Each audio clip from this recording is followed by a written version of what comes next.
তো নমস্কার বন্ধুরা, আজকে তোমাদের ক্লাস 12-এর পলিটিক্যাল সায়েন্স এক্সাম ছিল। আশা করি সবার পরীক্ষায় ভালো হয়েছে।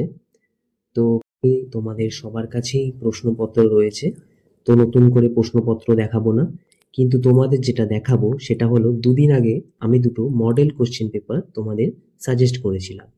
দুটো মডেল কোশ্চেন পেপার মাত্র, আর সেখান থেকেই তোমাদের 90 থেকে 100% কমন এসছে। 100% বলবো না, 95-96% মতন কমন এসছে। তো সেটাই আজকে দেখাবো, চলো। তো প্রথমে আমি আমার টেলিগ্রাম চ্যানেল থেকে এই মডেল কোশ্চেন দুটো ডাউনলোড করি।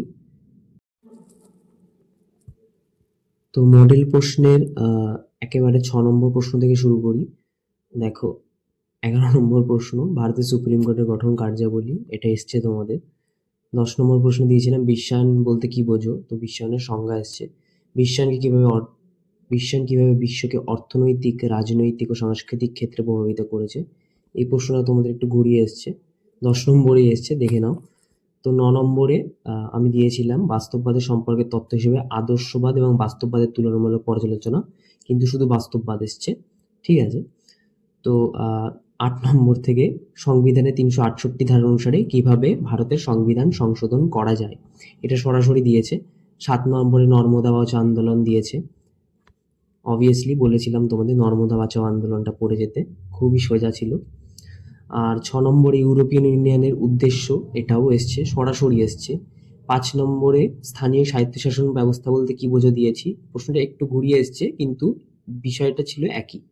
তো 4 নম্বরে আসি। 4 নম্বরে গ্রাম ও পুরো সমাজ আন্দোলনের দুটো বৈশিষ্ট্য, তোমরাই দেখে নাও এসছে কিনা আসলে। তো এখানে প্রথম প্রশ্নে আমি দিয়েছিলাম আন্তর্জাতিক সম্পর্কের দুটি বৈশিষ্ট্য, তো এখানে দিয়েছে আন্তর্জাতিক সম্পর্কের সংজ্ঞা। মডেল 2-তে আসি। মডেল 2-তে 7 নম্বরে আসি। নর্মদা বাঁচাও চিপকো আন্দোলনের তুলনামূলক বিশ্লেষণ দিয়েছিলাম আমি। এই প্রশ্নগুলো আমি বলেছিলাম যে এই প্রশ্নগুলোই ঘুরিয়ে ফিরিয়ে আসবে, আর তাই এসেছে, নতুন করে বলার কিছুই নেই। আর সেকশন সি এর 10-এর বিতে দেখো, উন্নয়নশীল দেশগুলোর পরিবর্তনশীলতায় বিশ্বায়নের নেতিবাচক প্রভাবগুলো আলোচনা করো। এটাই শুধু শব্দ ঘুরিয়ে তোমাদের এই প্রশ্নটাই এসছে। আর এই প্রশ্ন অনেকেই দিয়েছে সাজেশন, অনেকেরই কমন এসছে, অনেকেই বলছে আমার 100% কমন এসছে। স্বাভাবিক, 100% আসতেই পারে, কিন্তু আমি কিন্তু তোমাদের শুধু প্রশ্ন দিয়ে ক্ষান্ত থাকিনি, উত্তরও ফ্রিতে প্রোভাইড করেছি। তো চাইলে তোমরা চ্যানেলটা সাবস্ক্রাইব করতে পারো, এখানেই শেষ না তোমাদের একাডেমিক যাত্রা।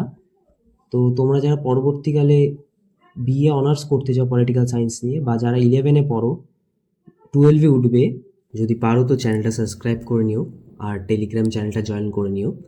আর যারা অনলাইন বা অফলাইনে টিউশন নিতে চাইছো, তারা আমাকে যোগাযোগ করতে পারো আমার সাথে টেলিগ্রাম চ্যানেলে। তো all the best for your future endeavours. আর পড়ে যাও, এগিয়ে যাও, আরও 2-3টে এক্সাম তোমাদের বাকি আছে, তো সেগুলো ভালো করে দিও। All the best, thank you guys.